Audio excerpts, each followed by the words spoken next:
یہ گھرانہ میاں بیوی اور 3 بچوں پر مشتمل تھا جو جیسے تیسے زندگی گھسیٹ رہے تھے۔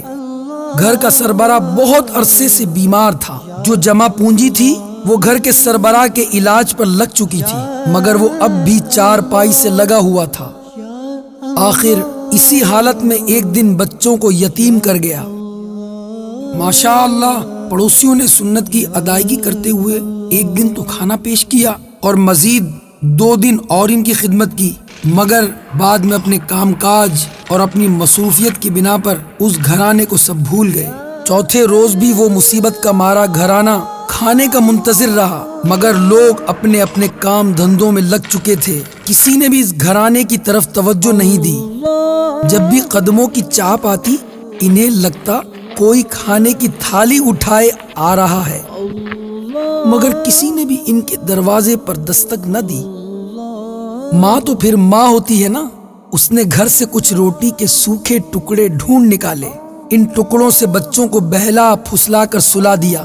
اگلے روز پھر بھوک سامنے کھڑی تھی، گھر میں تھا ہی کیا جسے بیچا جاتا۔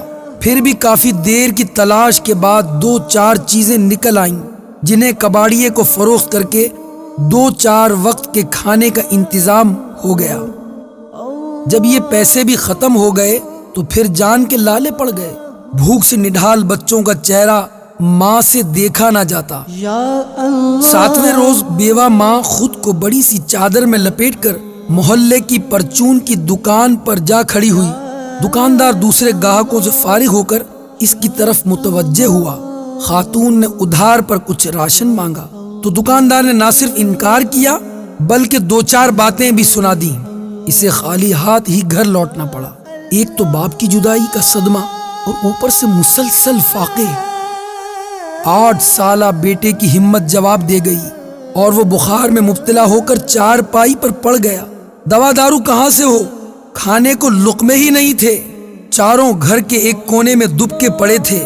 ماں بخار سے آگ بنے بیٹے کے سر پر پانی کی پٹیاں رکھ رہی تھی، جبکہ 5 سالہ بہن اپنے ننھے منھے ہاتھوں سے بھائی کے پاؤں دبا رہی تھی۔ اچانک وہ اٹھی، ماں کے پاس آئی اور کان سے منہ لگا کر بولی، اماں، بھائی کب مرے گا؟ ماں کے دل پر تو گویا خنجر چل گیا۔ تڑپ کر اس نے سینے سے لپٹا لیا اور پوچھا، میری بچی، تم یہ کیا کہہ رہی ہو؟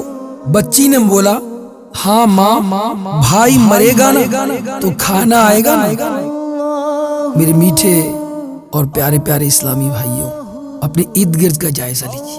کتنے سفید پوش ایسے ہیں جو شرم و حیا کی وجہ سے اپنے ہاتھ نہیں پھیلاتے۔ کتنے گھرانے ایسے ہیں جو اپنی ضروریات کو پورا نہیں کر پا رہے۔ جائزہ لیجیے، ان کی مدد کیجیے، اللہ آپ کی مدد کرے گا۔ صلو علی الحبیب صلی اللہ تعالی علی محمد۔